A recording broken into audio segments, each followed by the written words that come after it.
Hello everyone. Today I am going to tell you about the characters of Far from the Madding Crowd by Thomas Hardy. ठीक है, ये novel आपका Thomas Hardy ने लिखा है, far from the madding crowd. इस novel के hero यानी प्रोटैगनिस्ट और फिर इसकी हीरोइन, ठीक है, ये डिस्कस हम करेंगे, इनका character sketch. Okay, Gabriel Oak इस नॉवल के हीरो हैं यानी प्रोटैगनिस्ट हैं। Gabriel Oak, a skilful, hard working and honest young farmer, young सैफर्ट, रिस्पॉन्सिबल एंड लॉयल। एक स्किलफुल, ठीक, काबिल, हार्ड वर्किंग यानी मेहनती, ऑनेस्ट यानी ईमानदार, यंग मतलब युवा, ठीक, सैफर्ट यानी कि इनके पास बहुत सारी भीड़ बकरियाँ थी, उसका उनका बिजनेस था, ठीक, रिस्पॉन्सिबल जिम्मेदार, और लॉयल यानी faithful. Okay, Gabriel is a real man of the ground. ज़मीन से जुड़े हुए व्यक्ति के लिए ये यूज़ किया जाता है, जो बहुत सिंपल हो, सिंप्लिसिटी जिनमें हो। He falls in love with Bathsheba Everdene. ये बादशिबा एवर्डन को से प्यार करते हैं and is devoted to her with all his heart. Okay, a cool and compact character, he proposes number of times to Bathsheba. When Bathsheba rejects his first marriage proposal, he claims he's a cool character, no? Cool in nature, compact in nature. Okay, and he proposes Bathsheba Everdeen. She's protagonist of this novel. Number of times, but always she rejected. Okay, she rejected. When the first time she rejected his marriage proposal, he said, this is the quotation, this line is taken from the novel. Okay, so here this is the line of Gabriel Oak. He said, I shall do one thing in this life, one thing certain, that is love you and long for you and keep wanting you till I die. I shall do one thing in this life, मतलब मैं इस जीवन में एक ही चीज़ करना चाहूँगा, मतलब certain है, निश्चय ही है, that is to love you, okay, and long for you and keep wanting, यानी चाहता रहूँगा टिल आई डाई, जब तक मैं मर ना जाऊँ, मतलब मैं आखिरी सांस तक चाहता रहूँगा, that is what this line means.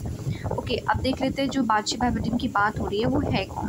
So she is the heroine of this novel. Okay, hardly continuously shows her to be rash and impulsive, थोड़ी रैश है, इम्पल्सिव है, ओके, बट ब्यूटीफुल है, यंग वुमेन है, who has 3 very different suitors. इस novel में आपको Gabriel लोग तो हैं ही है, 2 और डिफरेंट सूटर्स हैं। सूटर्स मतलब जो इनको पसंद करते हैं या जिनसे इनकी शादी तय होने वाली होती है, जिनकी लाइफ में बादशिबा एवर्डन की लाइफ में ओक को छोड़ के, गैब्रियल ओक को छोड़ के 2 लोग और होते हैं, ठीक। Not only she is independent in spirit but also independent financially, ये रिच भी हैं, इनका फाइनेंशियली स्ट्रॉन्ग है, ठीक, फाइनेंशियली इंडिपेंडेंट लेडी हैं। From a young age, she is used to managing things on her own, and she is vain about her appearance. From a very young age, she is used to managing things on her own. मतलब self dependent है, अपना काम खुद से करती हैं। Okay, और she is vain, proud feel है, घमंड है अपने अपीयरेंस, अपने लुक्स को लेके, as she is very beautiful and young women. Okay, ऊपर से फाइनेंशियली भी इंडिपेंडेंट है।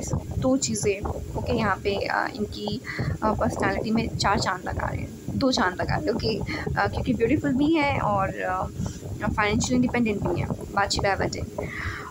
This is what said about Bathsheba Everdeen in this novel. इनके बारे में कहा जाता है कि of love as a spectacle, Bathsheba had a fair knowledge.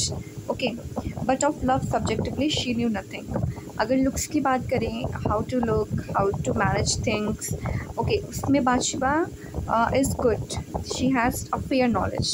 But of love subjectively she know nothing. But when it comes to कि कौन उनके लिए बेस्ट सूटर होगा, कौन उनके लिए परफेक्ट पर्सन होगा, here she took some very wrong decisions. बहुत गलत फैसले लेती जाती हैं, बाद में सही फैसला लेती हैं, but it's very late. Okay, Thomas Hardy के नॉवेल्स में आपको फॉर्च्यून, फेट का बहुत रोल देखने को मिलता है, ठीक, फेट एंड चांस, ये इनके नॉवल की क्वालिटीज़ हैं। Okay, so this is about this novel. Main characters मैंने डिस्कस कर दिए हैं। If you get from this video, then like the video, like the channel and subscribe it.